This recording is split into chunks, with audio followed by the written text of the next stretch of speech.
Russian കൂലിപ്പട്ടാളത്തിലകപ്പെട്ട Malayali മരിച്ചു. തൃശൂർ സ്വദേശി ബിനിൽ ആണ് യുദ്ധമുഖത്ത് വെടിയേറ്റ് മരിച്ചത്. ഇന്ത്യൻ എംബസി ഈ വിവരം ബിനിലിന്റെ കുടുംബത്തെ അറിയിച്ചു.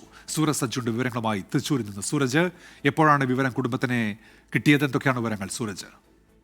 ഉന്മേഷ്, അല്പസമയം മുമ്പാണ് ഇന്ത്യൻ എംബസി ഔദ്യോഗികമായി തന്നെ ഈ ബിനിലിന്റെ മരണം സ്ഥിരീകരിച്ചുകൊണ്ടുള്ള വിവരം കുടുംബത്തെ അറിയിച്ചത്. കഴിഞ്ഞ ദിവസങ്ങളിലെല്ലാം തന്നെ ഈ ബിനിൽ മരണപ്പെട്ടതായുള്ള വിവരങ്ങൾ പുറത്തു വന്നിരുന്നു. പക്ഷെ അതൊരു ഔദ്യോഗിക സ്ഥിരീകരണം ഉണ്ടായിരുന്നില്ല. അത്തരത്തിലുള്ള സൂചനകളായിരുന്നു വന്നിരുന്നത്. ബിനിലിന് വെടിയേറ്റു എന്ന തരത്തിലുള്ള വാർത്തയും പിന്നീട് മരിച്ചു എന്ന തരത്തിലുള്ള വിവരങ്ങളൊക്കെ പുറത്തു വന്നിരുന്നെങ്കിൽ പോലും ഒരു ഔദ്യോഗിക സ്ഥിരീകരണം ഉണ്ടായിരുന്നില്ല. ഇന്ന് ഇന്ത്യൻ എംബസി തന്നെയാണ് ബിനിൽ മരിച്ചു എന്ന വിവരം ഔദ്യോഗികമായി കുടുംബത്തെ അറിയിച്ചിരിക്കുന്നത്.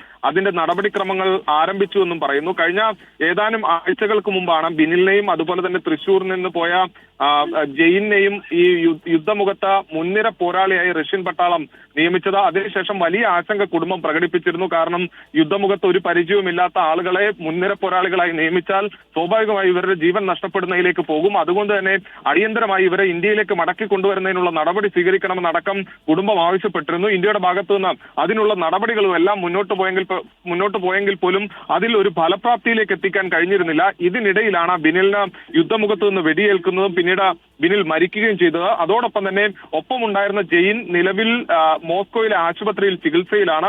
ഈ വയറിന് ഒരു ശസ്ത്രക്രിയക്ക് വിധേയമാക്കി എന്നുള്ളതാണ് ജെയിൻ അറിയിച്ചിട്ടുള്ളത്. പക്ഷേ യുദ്ധമുഖത്ത് തന്നെ നിന്ന് ജെയിനും പരിക്കേറ്റു എന്നുള്ളതാണ് നമുക്ക് സ്ഥിരീകരിക്കാൻ കഴിയാത്ത റിപ്പോർട്ടുകളായി നമുക്ക് അവിടെ നിന്ന് ലഭിക്കുന്നത്. എന്തായാലും അതിൽ യുദ്ധമുഖത്തുണ്ടായിരുന്ന നിലവിൽ റഷ്യയിൽ കുടുങ്ങിയ കൂലിപ്പട്ടാളത്തിൽ കുടുങ്ങിയ രണ്ടുപേരിൽ ഒരാൾ ഒരാൾ നിലവിൽ ആശുപത്രിയിലുമായിരിക്കുന്നു. ഉന്മേഷ്, സൂരജ്, ഈ മറ്റു വിവരങ്ങൾ ഇപ്പോൾ കൈമാറിയിട്ടുണ്ടോ ഇന്ത്യൻ എംബസി? ഇനിയും മൃതദേഹം ഇവിടേക്ക് എത്തിക്കുന്നതുമായി ബന്ധപ്പെട്ടോ അങ്ങനെ ഈ തുടർ നടപടികൾ സംബന്ധിച്ച് വിവരങ്ങൾ കൈമാറുന്നുണ്ടോ കുടുംബത്തിന് എംബസി?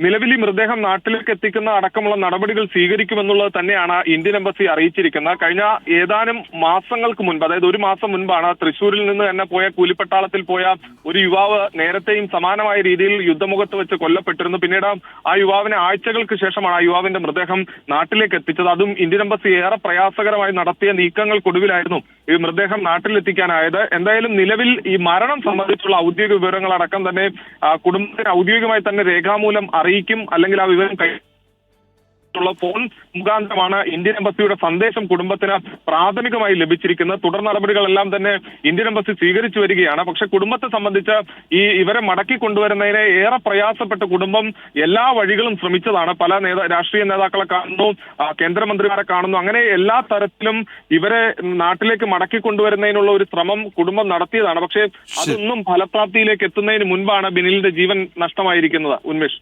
സൂരജ് സജ്ജിയാണ് വിവരങ്ങൾ നൽകിയത് തൃശൂരിൽ നിന്നും.